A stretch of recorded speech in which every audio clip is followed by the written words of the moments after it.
Hey guys, just waiting for the fireplace to cool down before I take off. And I still have the fans running. And what I'm doing is charging Primo's and Charles's power pack off of the new setup via the two USB ports right there. So that's pretty awesome. So if I had, if I ever had to charge a cell phone or something, obviously I do not, knowing what I know, you don't sleep near your cell phone. I normally would leave it maybe on the countertop over here, away from the sleeping area, charging on something if I had to, but definitely would not be near the bedroom area. Actually, I'd just leave it probably back here in the solar area. And then if somebody tried calling me, I'd have to get up and grab it.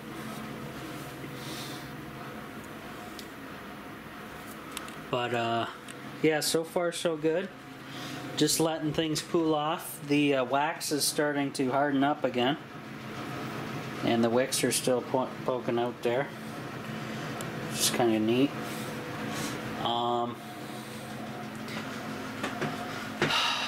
Yeah. I have Charles's other pack and I was charging this camera, so it definitely needs a good deep charge. And his one here was only at 30%. I got it down to, and Primo's is quite low too. So definitely need a charge. But like I say, I'm gonna kill the main positive line going in when I leave. That way I know everything is off, and I want to bring back a staple gun anyway and clean up this god-awful spaghetti mess and get that sorted. And then I will have to, we'll call it revenge of the ceiling. I'll have to pull this ceiling panel down and see why the heck why this light's not working. And that's going to be quite a nightmare because I have the fan blades passing over the seam. So yeah, sounds like it's going to be nasty. Then what I need to do is I need to take a lot of my covers and bring them back home and wash them, because they're mostly filled with sawdust now from all the work and stuff going on. I gotta vacuum, mop the floors, the whole 9 yards, guys. Fix all the little things up. Get this guy moved into the back room, clean the back room, storage room up. This is a ton of work still to go. And clean all this mess up back here. Unbelievable. I cleaned up a little bit in the storage room, put my electrical box back together and stuff, but other than that, not too much going on. 13.1, running the fans and the LED lights, which are off.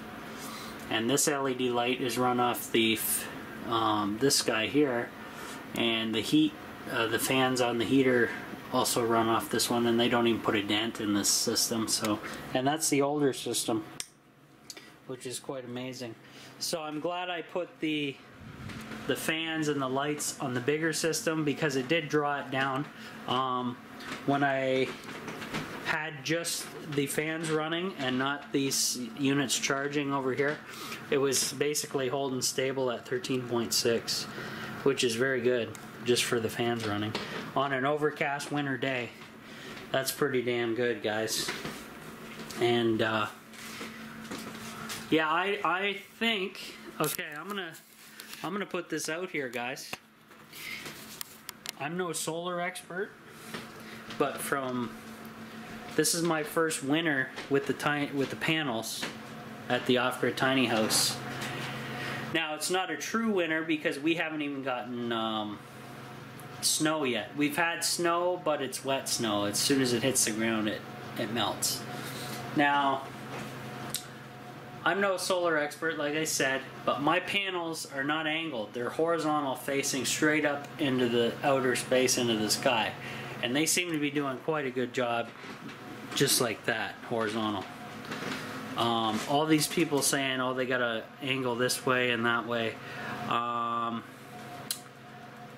really starting not to buy that at all because, well, the proof's in the pudding here, guys. I'm 100% off grid here doing this, and I don't have to angle my panels. They're just laying flat and pointing straight up, and the sun and the earth do the rest of the work. I don't have to do anything, and it seems to be pretty good. And that's on overcast. Like, look out here. Okay, that is not a blue sky. That is cloud cover. Okay, complete overcast outside. These battery packs are hogs. They're sucking in the juice. See that? Just trying to pull it right down.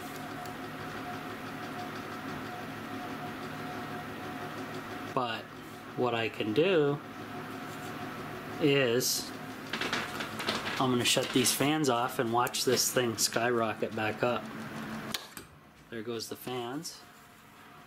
The fan in the fireplace is obviously still on. Or the fans in the fireplace, I should say. So there you go, it jumped back up. Because the only thing running or taking a load now is the lighting on that setup and these guys hogging in the power.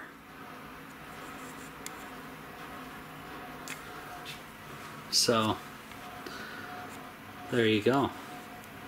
And then my noisy fans over here in the fireplace.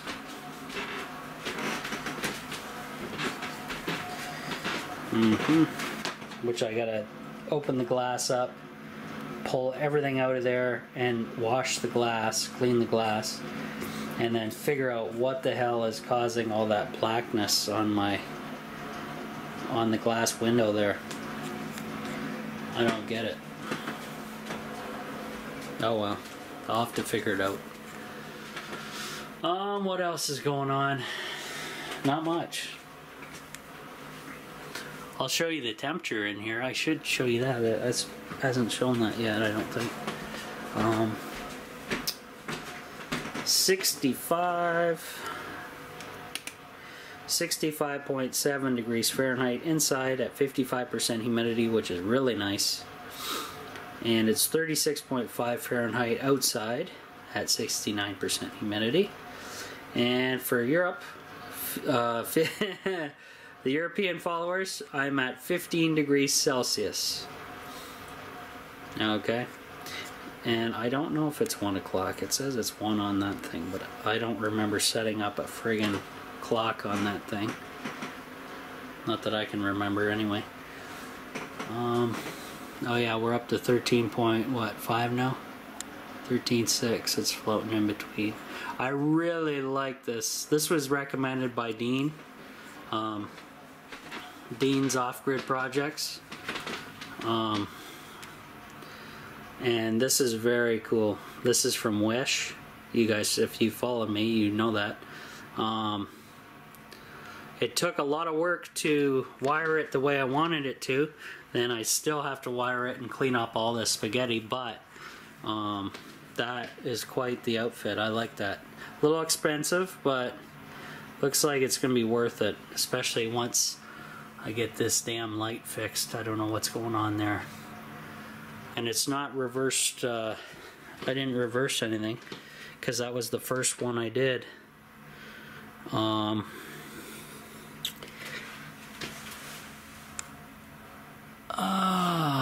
Right here. This is the wire for the LED, the first LED at the entrance.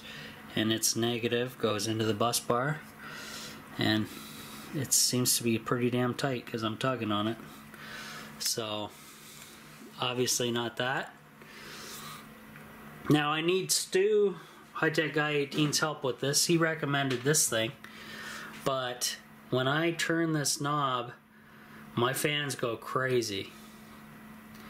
So I don't know if I need to switch it over to the double line there or not. I'm not sure.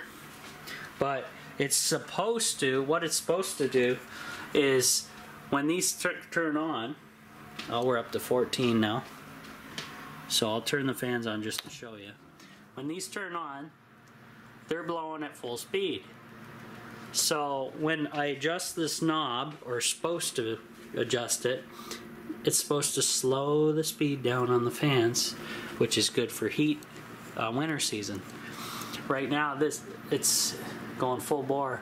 That's more like for summertime cooling in the tiny house.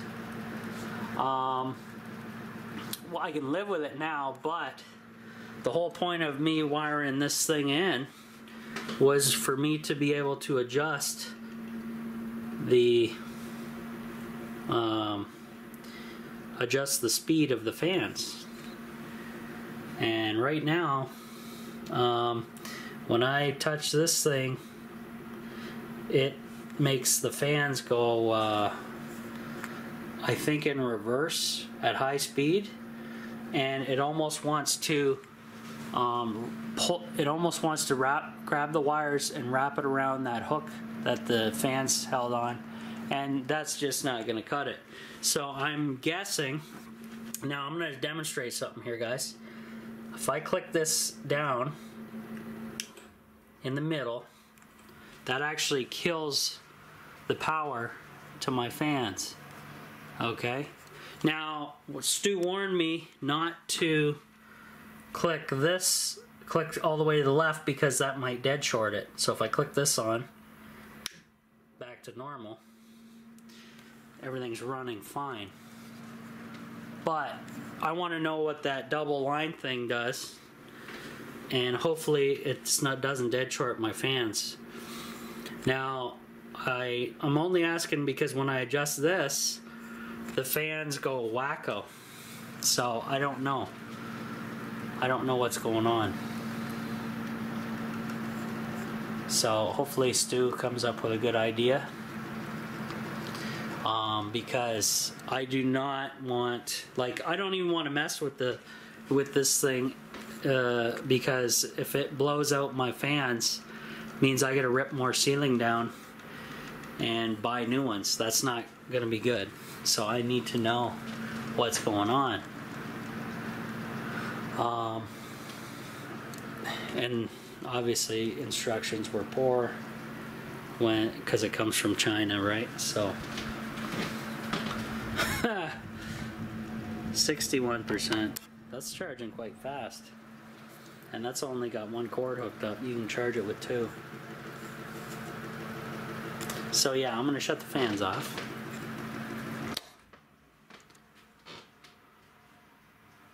Whoop.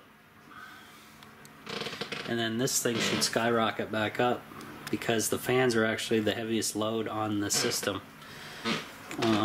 And they're not that heavy, they're like amp and a half when both are on. Oh look, a giant candle. Yeah. Oh, still soft a bit. Okay. So anyway, I think, so yeah, I need to actually remove those power packs because I'm gonna kill the power to everything, to this whole run when I leave. So I guess I'll leave the power packs there for now, but just to top off a little bit. But yeah, so lots of work ahead to meet you guys again, but at least I got to see the end results of all the hard work I did, and it seems to be paying off quite a bit. So I'm out of here for now, guys, and we'll see you on the next one.